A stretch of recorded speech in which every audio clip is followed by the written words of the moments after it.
रख हौसला वो मंजर भी आएगा, प्यासे के चल के समंदर भी आएगा, यूं ही न बैठ ए मंजिल के मुसाफिर, मंजिल भी मिलेगा और मिलने का मज़ा भी आएगा। तो दोस्तों आज डे 2 में आपका स्वागत है। तो आज चलते हैं, सबसे पहला नंबर का क्वेश्चन देखते हैं।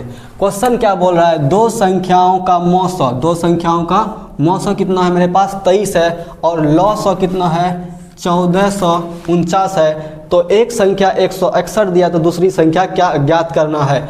अब देखिए हमको जो जो इन्फॉर्मेशन दिया है सबसे पहले उसको हम लिखते हैं। इन्फॉर्मेशन मेरे पास क्या है, मौसौ, मौसौ का मान कितना दिया हुआ है मेरे पास 23, क्या दिया हुआ है 23। उसके बाद लौसौ का मान कितना दिया हुआ है 1449, लौसौ का मान दिया हुआ है 1449। उसके बाद देखिए एक संख्या हमको मालूम है और दूसरा संख्या हमको पता करना है। तो पहला संख्या क्या है 161, पहली संख्या क्या है 161, पहली संख्या क्या है 161, 161 को हम लिख देते हैं। अब हमको निकालना क्या है दूसरी संख्या, क्या निकालना है दूसरी संख्या।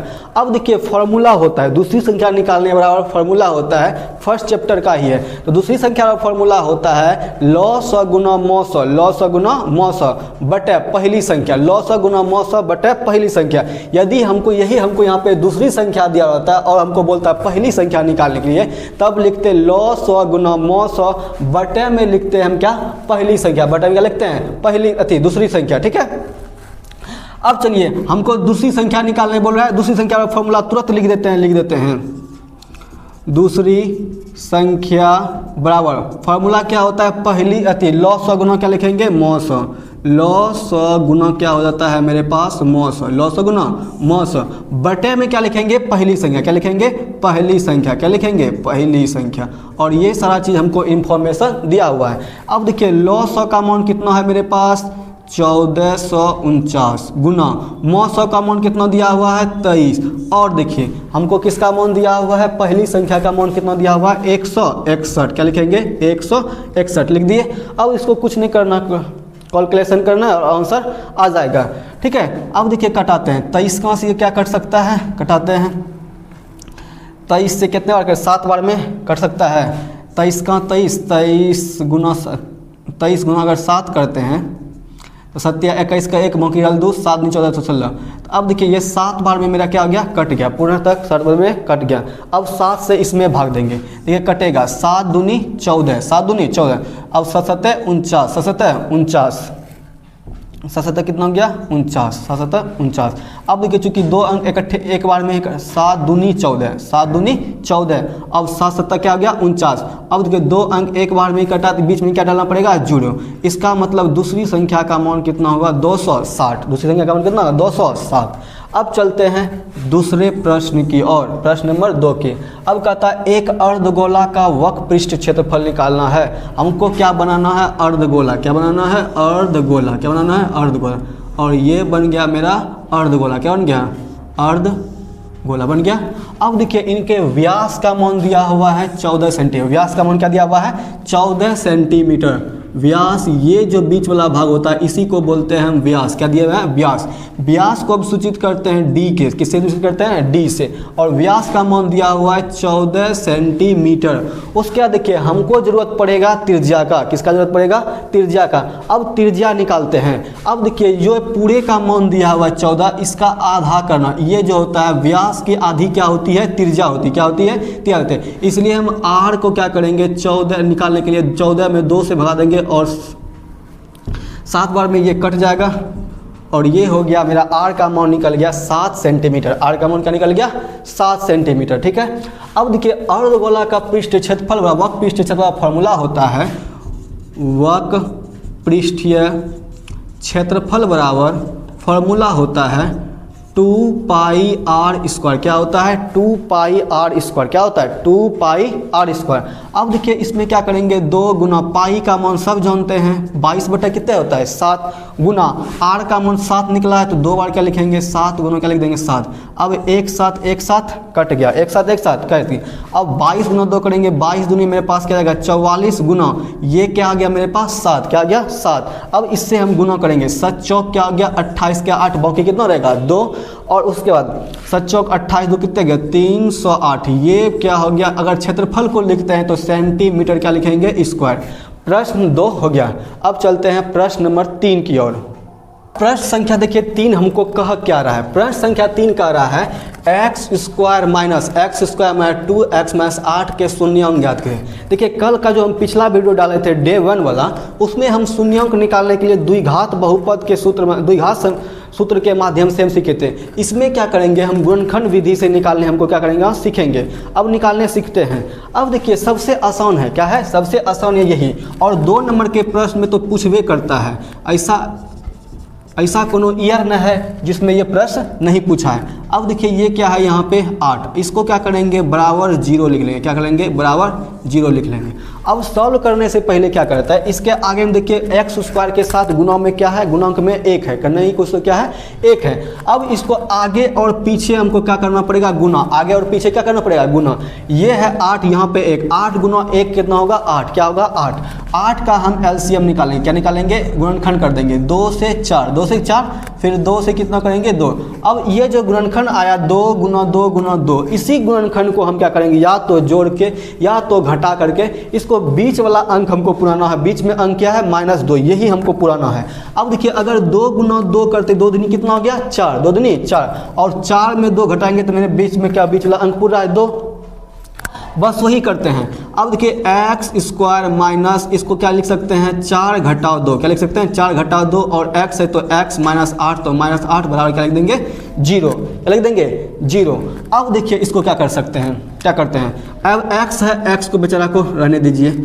4 गुना x करेंगे, क्या होगा, 4x, क्या हो गया, 4। अब देखिए जैसे माइनस अंदर घुसेगा, चिन्ह इसका पलटेगा। 2 गुना x करेंगे, क्या होगा, 2x, माइनस 8 था, माइनस 8 बराबर 0, कोई दिक्कत नहीं। अब देखो इन दोनों के, अब इन दोनों को इस वाला पार्ट में और इस पार्ट में देखेंगे क्या क्या दोनों में कॉमन है, क्या क्या कॉमन है। अब देखिए इसमें 2 गो x कितना है, x उसका मतलब कितना, 2 गो x है। इसमें क्या गो x है, 1 गो x। अब देखिए इससे अगर 1 x बाहर निकाल लेते हैं, अगर 2 गो x में से 1 x बाहर निकाल लेते हैं, 1 x तो मेरे पास ऑलरेडी फिर बचा हुआ है। इससे भी अगर x बाहर निकाल लेते हैं तो यहाँ क्या बचेगा, 4। अब यहाँ पे देखिए प्लस था तो प्लस डाल दिए। अब देखिए इसको हम क्या 2 गुना 4 लिख सकते हैं, नहीं लिख सकते हैं। इसको देखो 4 गुना 2 करेंगे, 4 दूनी कितना आ जाएगा, 8। अब देखिए इन दोनों के साथ में क्या कॉमन आ रहा है, इसमें भी 2 है, इसमें भी 2 है। 2 को क्या कर लेना है, हमको बाहर निकालना है। 2 को क्या निकाल लिए, बाहर। 2 को क्या निकाल लिए, बाहर निकाल लिए। जब 2 को बाहर निकाल लिए, अब यहाँ से 2 बाहर निकाले तो मेरे पास क्या बचा, x, क्या लिख देंगे, x। इससे हम 2 को बाहर निकाल लिए तो क्या मेरे पास बचा, 4, तो बैठ लिख देंगे 4 बराबर 0। अब ई पूरे पार्ट में और फिर इस पूरे पार्ट में देखिए फिर से कॉमन आ रहा है, x माइनस 4 इसमें भी है, x माइनस 4 इसमें भी है। निकाल लीजिए, x माइनस 4 निकाल लेंगे। अब देखिए x माइनस 4 यहाँ निकालेंगे, मेरे पास क्या बचा, x। उसके बाद इससे भी x माइनस 4 निकाल, मेरे पास क्या बचा, +2 लिखेंगे बराबर 0। अब दोनों को थोड़ा सा अलग अलग लिख लेते हैं। x माइनस 4 बराबर लिखेंगे 0 और x बराबर उस तरफ भेजेंगे तो क्या मेरे पास बचेगा, 4। अब यहाँ पे x + 2 बराबर लिख लेंगे 0 और x को उस तरह भेजेंगे तो क्या होगा, -2। यहाँ तक कोई दिक्कत नहीं। अब चलते लास्ट सवाल बचा हुआ है, प्रश्न नंबर 4 को देखते हैं।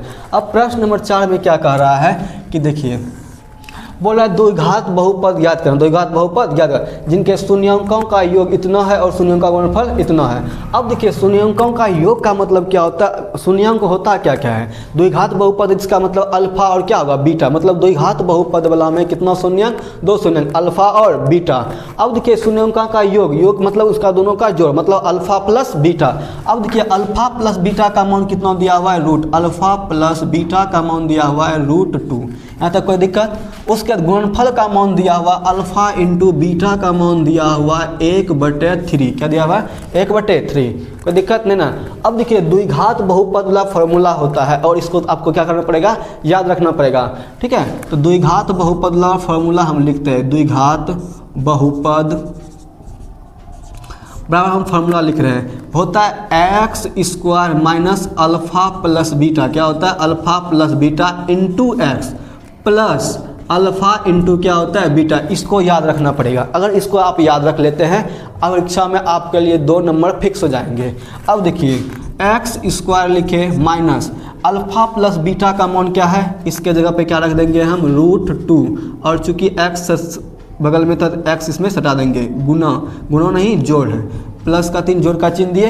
अब अल्फा इंटू बीटा का मान दिया हुआ 1/3, क्या दिया हुआ 1/3।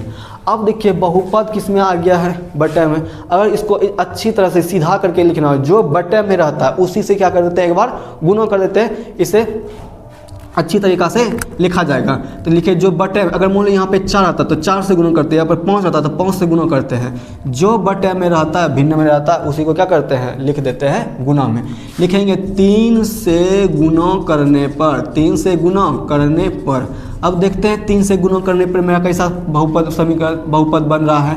बहुपद देखिए 3 गुणा x करेंगे, x² था, फिर 3 गुणा करेंगे √2x, फिर प्लस 3 गुना क्या करेंगे 1/3।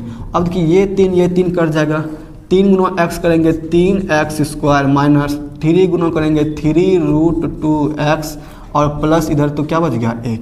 ये मेरा क्या निकल गया, बहुपद। क्या निकल गया, बहुपद। ठीक है, अब चलते हैं। एक बेलन का आधार की परिधि, बेलन के आधार की परिधि 132 सेंटीमीटर है और उसकी ऊंचाई 25 सेंटीमीटर, तो बेलन का आयतन है। इसके लिए हम एक बेलन की आकृति बना लिए हैं। बेलन की क्या बना लिए हैं, आकृति बना लिए हैं। अब बेलन की अगर आकृति बना ली है तो इसके देखेंगे, इसकी जो बोल रहा है सबसे पहला पॉइंट क्या है, परिधि। क्या है, परिधि। अब देखिए इसके आधार की परिधि, आधार की परिधि देखिए एक बेलनाकार मेरे पास क्या है, थर्मस। क्या है, थर्मस। इसके देखिए इसके परिधि जो है, ये आधार का जो परिधि होता है कैसा है, वृत्ताकार। कैसा है, वृत्ताकार। अब वृत्ताकार परिधि मतलब बेलन का परिधि, इसका मतलब वृत्त का परिधि। अगर वृत्त का परिधि लिखिए, इसीलिए लिखे हैं परिधि का मान लिखे हैं 2πr। क्या लिखे हैं, 2πr। उसके बाद 132 सेंटीमीटर दिया था, 132 सेंटीमीटर दिया। इससे हमको क्या मालूम चलेगा, आर की मतलब त्रिज्या का मालूम पड़ेगा, त्रिज्या का मान मालूम चलेगा। अब देखिए लिखेंगे, चूंकि हमको आर का मान चाहिए इसलिए 132 बटे में क्या लिखेंगे, 2π नीचे भेज देते हैं, 2π लिखे। अब देखिए इसको थोड़ा सा सॉल्व करते हैं। 132 बटे 2 गुना पाई का मान होता है 22/7। 22 क्या आता है 7। अब 22 लिखेंगे और चूंकि गुना में पलट जाएगा, ऊपर क्या चलेगा 7। ठीक है, उसके बाद क्या करेंगे, भाग में था पलट के क्या ऊपर चल गया 7। अब 2 कहाँ से इसको कटाएंगे, कितने बार में कटेगा 66 बार में, और 22 कहाँ से 3 बार में। मेरे पास गया 7 गुना 3 क्या हो गया, 7×21। क्या गया 7×21, मतलब आर का मान कितना निकल गया 21। आर का मान क्या निकल गया 21। अब समझते हैं अब समझते हैं इसका आयतन कैसे निकालेंगे, इसका हम आयतन कैसे निकालेंगे, इसका हम आयतन कैसे निकालेंगे। आयतन निकालने के लिए क्या करेंगे, इसके हम आयतन बराबर फॉर्मूला लिखेंगे। बेलन का आयतन बराबर फॉर्मूला होता है, बेलन का आयतन बराबर फॉर्मूला होता है, क्या होता है 2πr²h। क्या होता है 2πr²h। बेलन का आयतन का फॉर्मूला क्या होता है 2πr²h। अब बैठा देंगे मान सारा। 2 गुना पाई का मान होता है 22/7 गुना r²। आर का मान मेरे पास क्या है 21। क्या है 21। जहाँ पे देख लीजिए स्क्वायर है इसलिए इसको हम 2 बार गुना में लिखेंगे, 21 गुना क्या लिखेंगे 21। और h का मान क्या दिया हुआ है 25। क्या दिया हुआ है 25 लिख देंगे। अब कटाते हैं थोड़ा सा, 7 कितना हो जाएगा 21। अब थोड़ा सा गुना कर लेते हैं। अगर आप पूरे को गुना करेंगे तो मेरे पास आएगा 34,650। कितना आएगा 34,650। मेरे पास क्या आ जाएगा 34,650 सेंटीमीटर क्यूब आयतन निकालना। अब सवाल नंबर कितना को देखते हैं हम, सवाल नंबर 6 को देखते हैं। सबसे बेहतरीन सवाल है और सबसे अच्छा सवाल है जो परीक्षाओं में हूबहू पूछा जाता है। अब देखिए ये त्रिकोणमिति का सवाल है। कहता त्रिभुज ABC एक क्या है, समद्विबाहु त्रिभुज। त्रिभुज ABC कैसा है, समद्विबाहु त्रिभुज है। एक हम समद्विबाहु त्रिभुज बनाते हैं जिसका कोण क्या है, समकोण। जिसका कोण, एक कोण क्या है, समकोण। क्या है, कोण समकोण। और कोण का नाम भी बता दिया है, कौन सा कोण समकोण होगा, तो कोण C। कौन सा होगा, कोण C। क्या होगा, कोण C। इसका मतलब इसका मान क्या रख देते हैं हम A, इसका नाम रख देते हैं B। क्या देते हैं B। क्या लिख देते हैं B। अब सिद्ध करना क्या, AB² बराबर 2AC²। क्या करना 2AC²। इसको इस तरह के सवाल बनाने के लिए थोड़ा सा इसमें क्या होता है, मेन पॉइंट को लिखना पड़ता है। जो चीज़ लिखे हैं, जैसा फिगर बना है, जो सवाल में दिया उसको थोड़ा सा लिख लेते हैं। क्या लिखेंगे, माना कि ABC एक, माना कि ABC एक क्या है, समकोण त्रिभुज है। क्या है, समकोण त्रिभुज है, समकोण त्रिभुज है। समकोण के साथ साथ ये क्या है, समद्विबाहु त्रिभुज। क्या है, समद्विबाहु त्रिभुज। अब देखिए समद्विबाहु त्रिभुज रहता है, देखो देखिए एक तो क्या होता है, ये होता है कर्ण, क्या होता है कर्ण। ये क्या होता है, समकोण त्रिभुज का सबसे लंबी भुजा होता है। समकोण त्रिभुज का क्या होता है, सबसे लंबी भुजा होता है। ये होता है मेरा लंब, क्या होता है लंब, और ये क्या होता है आधार, क्या होता है आधार। अब देखिए जब ये सबसे अगर कर्ण बड़ा है, अगर लंब और क्या है आधार है, इसका मतलब ये दोनों आपस में क्या हो सकते हैं, बराबर हो सकते हैं। तो यहाँ पे लिखे माना कि ABC एक समकोण त्रिभुज है जिसका कोण C क्या है, समकोण, जिसका कोण क्या है C समकोण है, क्या है समकोण है, तथा और एक चीज़ क्या इंफॉर्मेशन दे, और ये दोनों समद्विबाहु त्रिभुज, इसका मतलब ये भुजा आपस में क्या है, बराबर है। इसका मतलब ये लिख सकते हैं क्या, AC बराबर क्या लिख सकते हैं, BC। AC बराबर क्या लिख सकते हैं, BC। अब ये लिख लिए, अब कुछ नहीं करना है, अब थोड़ा सा चलते, अब जो सिद्ध करना है उसको लिखते हैं। क्या लिख सकते हैं, सिद्ध करना है। सिद्ध करना क्या है हमको, सिद्ध करना है हमको AB स्क्वायर बराबर क्या करना है, 2AC स्क्वायर। क्या करना है, 2AC स्क्वायर। ये हमको क्या करना है, सिद्ध करना। इसके लिए हमको प्रमाण देना पड़ेगा। अब कहाँ से लिखते हैं प्रमाण, क्या लिखते हैं प्रमाण। अब प्रमाण में चलते हैं। अब देखिए एक समकोण त्रिभुज का पाइथागोरस ने एक अपना प्रमेय दिया था, बोला था किसी समकोण त्रिभुज में सबसे लंबी भुजा का वर्ग अन्य दो भुजाओं के वर्गों के योग के क्या होता है, बराबर होता है। बस उसी बात को हम लिखते हैं, क्या लिखेंगे, कर्ण स्क्वायर बराबर लंब स्क्वायर जोड़ क्या होता है, आधार स्क्वायर। क्या होता है, आधार स्क्वायर। अब देखिए कर्ण का मान C, कर्ण यही है मेरा AB, तो AB का क्या लिख देंगे, स्क्वायर। AB क्या लिख देंगे, स्क्वायर, बराबर लंब क्या है मेरा है AC, क्या है AC, AC का स्क्वायर, प्लस आधार क्या है मेरा BC, क्या है BC, BC का स्क्वायर है। अब एक चीज़ देखिए AB स्क्वायर बराबर, अब यहाँ पे देखिए AC भुजा और BC भुजा आपस में क्या है, बराबर है। AC भुजा और BC भुजा आपस में क्या है, बराबर है। अब AC के जगह हम क्या लिख सकते हैं, BC के जगह पे क्या हम AC लिख सकते हैं, चूंकि आपस में ये बेचारा क्या है, बराबर, तो उसके जगह पे लिख सकते हैं AC लिख दिए। चूंकि इस पे स्क्वायर था, इस पे भी बेचारा को क्या लगा देंगे, स्क्वायर लगा देंगे। इस लिखेंगे AB स्क्वायर बराबर AC, एक AC कितना AC, 2AC, इसलिए लिखेंगे 2AC। क्या लिखेंगे, 2AC स्क्वायर था, इसलिए इस पर क्या लगा देंगे, स्क्वायर। ये हमारा प्रूव्ड हो गया, ये हमारा क्या हो गया, प्रूव्ड हो गया।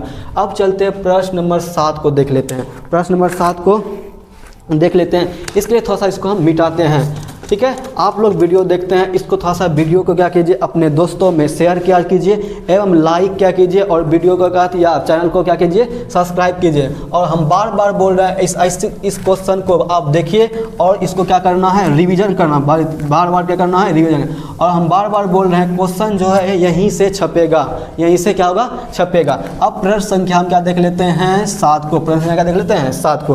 प्रश्न संख्या 7 में देखिए क्या बोल रहा है, किसी AP का 8वां पद, AP का 8वां पद। अब देखिए 8वां पद का लिखने के लिए एक क्या करते हैं, उसमें प्रथम पद A को तो हम लिखते ही A प्लस, इसमें क्या करेंगे, अगर 8वां पद लिखना हो तो इसमें सटाएंगे 7D, उससे एक क्या होगा, अगर हमको 9वां पद लिखना होगा तो क्या सटाएंगे 8D, क्या सटाएंगे 8। अगर 10वां पद लिखना होगा तो क्या लिखेंगे 9D, क्या लिखेंगे एक कम, क्या लेना है, एक कम। इसलिए 8वां पद बोल रहा है तो एक क्या कम लेंगे 7D, क्या लिखेंगे 7D। और 8वां पद का मान दिया हो कितना, 17, क्या लिख देंगे 17, कोई दिक्कत नहीं। अब लिखेंगे 14वां पद, इसका मतलब उससे एक कम, मतलब A प्लस क्या है, 14वां पद क्या लिखेंगे 13D, क्या लिखेंगे 13 फीट। और यहाँ पे क्या दिया हुआ 29, मान कितना दिया हमको 29। इसको हम मान लेंगे समीकरण फर्स्ट, इसको मान लेंगे हम समीकरण सेकंड। हमको चाहिए क्या, सार्व अंतर, यानी हमको D का मान निकालना। क्या निकालना है, D का मान निकालना। D का निकालने के लिए एक होता है विलोपन विधि, क्या होता है, विलोपन विधि, उसके माध्यम से इसको निकालना पड़ेगा। लिखना पड़ेगा समीकरण फर्स्ट एवं क्या लिखना पड़ेगा, सेकंड, कारण फर्स्ट एवं सेकंड से क्या लिखना पड़ेगा, समीकरण फर्स्ट एवं सेकंड से एक दूसरे को आपस में क्या करना पड़ेगा, घटाना पड़ेगा। क्या करना पड़ेगा, घटाना। लिखना पड़ेगा A प्लस 7D बराबर लिखेंगे 17, ठीक है। उसके बाद A प्लस 13D बराबर लिखेंगे 29, क्या लिखेंगे 29, प्लस देखिए माइनस है तो माइनस जैसे करते हैं चिन्ह क्या करता है, पलटता है। माइनस घटाने के लिए क्या करते हैं, चिन्ह पलटते हैं। प्लस है तो माइनस, प्लस है तो माइनस, प्लस है तो माइनस, ये बेचारा कर जाएगा। अब देखिए यहाँ पे माइनस वाला का चिन्ह क्या है, बड़ा, तो उल्टा घटना पड़ेगा। 7 13 में 7 घटाएंगे तो मेरे पास क्या बचेगा 6D, और चूंकि माइनस वाला का चिन्ह बड़ा था तो इसके में लिखेंगे माइनस। उसके बाद देखिए 29 में 17 घटाएंगे तो मेरे पास क्या बचेगा 2, उसके बाद 1। चूँकि माइनस वाला का मान क्या था, बड़ा था, इसलिए आगे हम क्या लगाएंगे माइनस। अब देखिए कटाएंगे, D बराबर हो जाएगा -12/-6 कटेगा, माइनस भी कटेगा, मेरे पास D का मान क्या आ गया 2। यही तो हमको निकालने बोला था, सर्वांतर निकालना है। क्या निकालना है, सर्वांतर। अगर हमको बोलता प्रथम पद भी निकालना, सर्वांतर के साथ क्या क्या निकालना, प्रथम पद को भी निकालना, उसको हम इसी वीडियो में इसी क्वेश्चन में सीख लेते हैं। तब क्या करना पड़ता, समीकरण फर्स्ट में क्या करते हैं, समीकरण फर्स्ट या तो सेकेंड में, समीकरण फर्स्ट या सेकेंड में किसी में एक में क्या करते हैं हम D का मान रख देते हैं। अब देखिए समीकरण फर्स्ट को लेते हैं, A प्लस क्या है मेरे पास 7D बराबर क्या है 17 रखेंगे। A प्लस 7 गुना D का मान क्या निकाल चुके हैं हम 2 बराबर क्या इतना हो गया 17। अब A प्लस 7 दूनी क्या आ गया 14 बराबर क्या है 17। इसको उस तरह भेजेंगे, A बराबर हो जाएगा 17 माइनस क्या आ जाएगा 14, और A का मान क्या आएगा 17 माइनस 14 करेंगे तो मेरे पास A का मान क्या आ जाएगा 3। अब देखिए प्रश्न नंबर 8 नंबर को देखते हैं।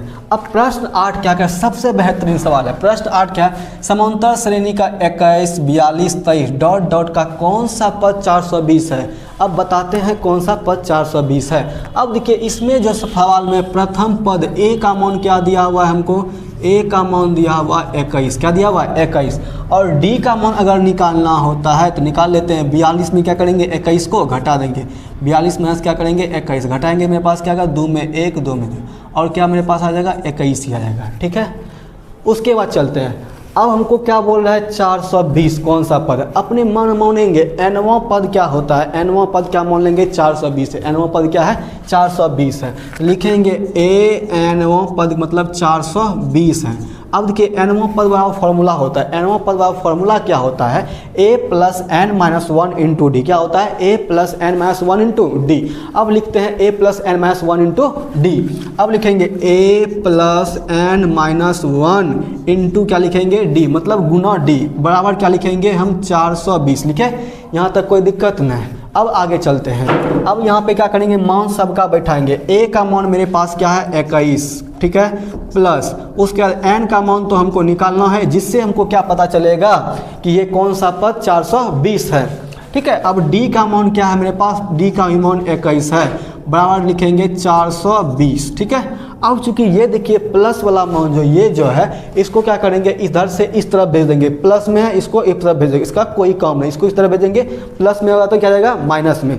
अब लिखेंगे n माइनस 1 इंटू 21 लिखे, उसके 420 घटा क्या लिखेंगे 21, तो n माइनस 1 इंटू 21 बराबर हो जाएगा, घटाना है, घटाएंगे तो क्या आ जाएगा, इससे पता लगेगा कितना 10, 10 में 1 जाएगा, कितना बचेगा 9, क्या बचेगा 9, और यहाँ बचेगा 11, 11 में 2 जाएगा, कितना बचेगा 9, क्या बचेगा 9, और यहाँ पे बचेगा 3। अब चलिए अब इसमें भाग देते हैं, किसमें, इसमें क्या 21 से इसमें भाग लग रहा है, चेक कर लेते हैं 21 से भाग लग रहा है या नहीं। 21 से भाग देते हैं कितने बार में कटेगा, देख लीजिए।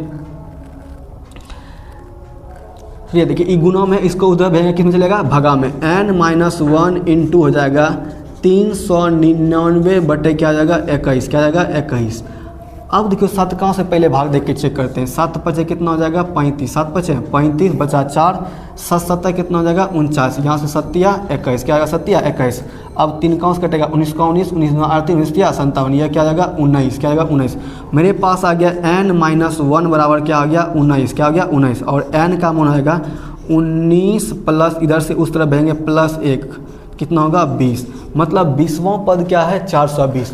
तो इसमें क्या करना, थोड़ा सा लास्ट में एक भाषा लिखना पड़ेगा। अतः समांतर श्रेणी का समांतर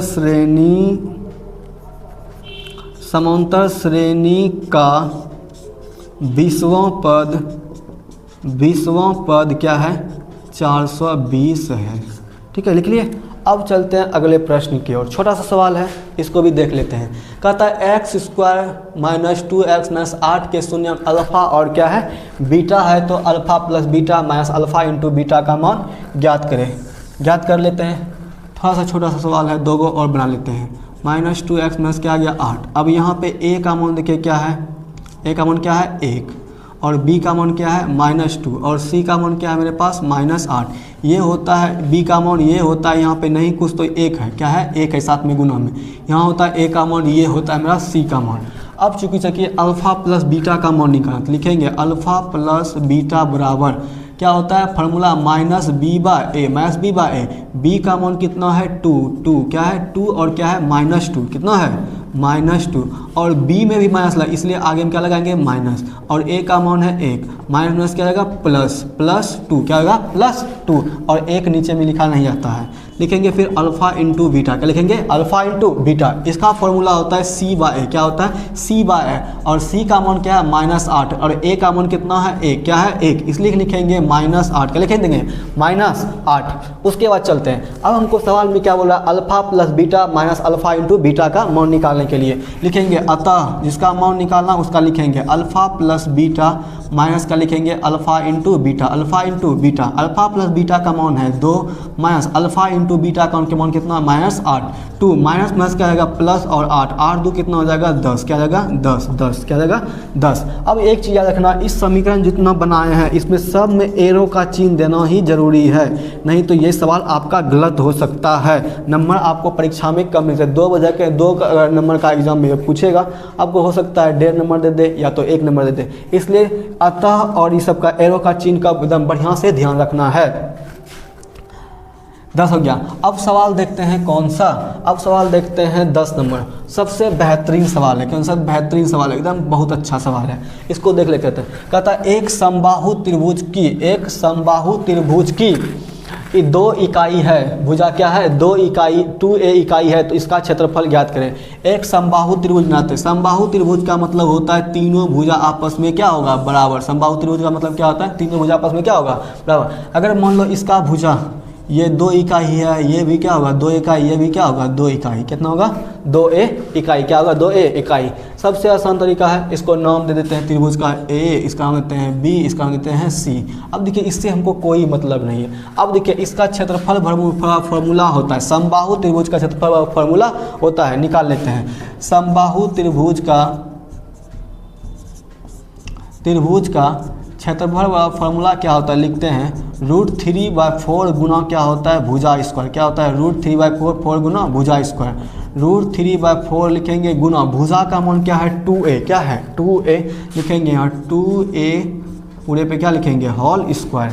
अब बन तो गया। अब √3/4 गुना 2 का स्क्वायर कितना होगा 4, और a का स्क्वायर a, 4 कट जाएगा, क्या कट जाएगा। अब √3 गुना a करेंगे तो क्या होगा मेरे पास √3a²।